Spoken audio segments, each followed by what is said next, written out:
Young or old, healthy or not, it's wise to prepare for the unexpected, says Kathleen Summers. Usually we see, unfortunately, families in crises. We now have facing some kind of either an illness or aging process concern, and we don't have anything in place, and what can we do?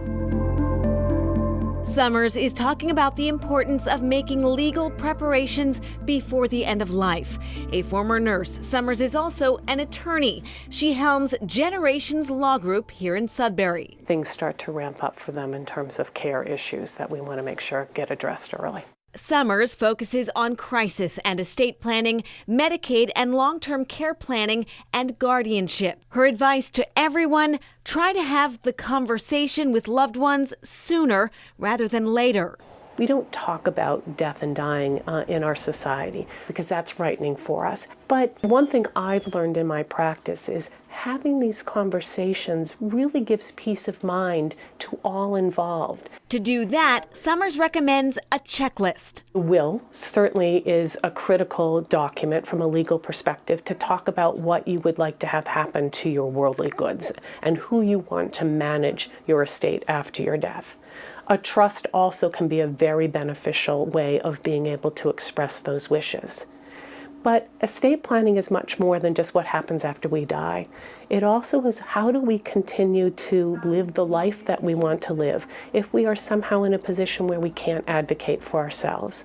And so that's where we're looking at documents like a durable power of attorney that names someone to step into your shoes to make financial decisions for you.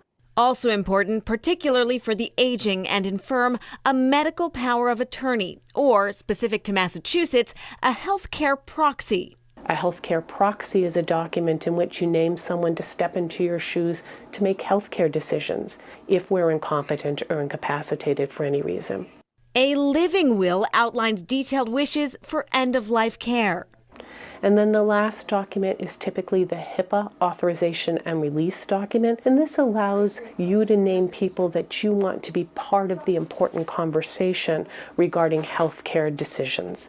It's also imperative to involve your doctor in the conversations, Summers says. Because if your physician doesn't have any idea who your healthcare decision makers are or the people you want part of the conversation, they're not going to be able to share that information as freely as you might like. The worst case scenario, not planning at all. I'm often appointed by the court to be a guardian for someone. I'm having to start with absolutely no background except what's been presented to the courts. That really can become much more complicated. Summers and her team also counsel clients on how to begin difficult conversations about death and dying. She says families often wish they had started talking earlier. To the person who is aging or dying, this is something that allows them to express what's important to them and how they want their legacy to move forward. To the people who are left behind, it leaves them with the ability to make sure that those things are fulfilled. The legal necessities aside, when confronted with a life-threatening illness, one option for care can offer reassurance. Here at Mass General Hospital, Dr. Vicki Jackson is Chief of Palliative Care and Geriatric Medicine. So palliative care is a medical subspecialty.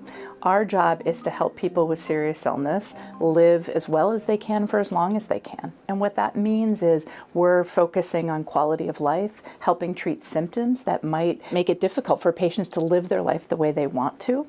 We also help with medical decision making and really helping support not only the patient but the family as well. Palliative care is different from hospice, explains Dr. Jackson. So palliative care is provided at the same time patients are getting curative or life-prolonging treatment, where hospice is really the gold standard of medical care for patients at the very end of life, typically in the last 6 months of life. One of the things that is really important about palliative care is it's an interdisciplinary team.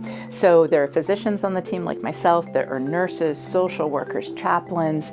We have a whole team because we know that a patient and family need all of us. Early palliative care can be effective, according to Mass General's published research. We've done early work that actually demonstrated that patients who see palliative care from the time of diagnosis have an improved quality of life. They have lower rates of depression. They have better mental health. That's some relief for patients going through one of life's biggest challenges. I am just humbled and amazed by the courage and love and connection that I see in my patients and families. When I'm caring for patients, I see them, they never thought that time might be as short as what it is. Generations Law Group represents clients in Massachusetts, so of course you need to check with a legal expert in the state in which you reside. Up next, carving out last wishes.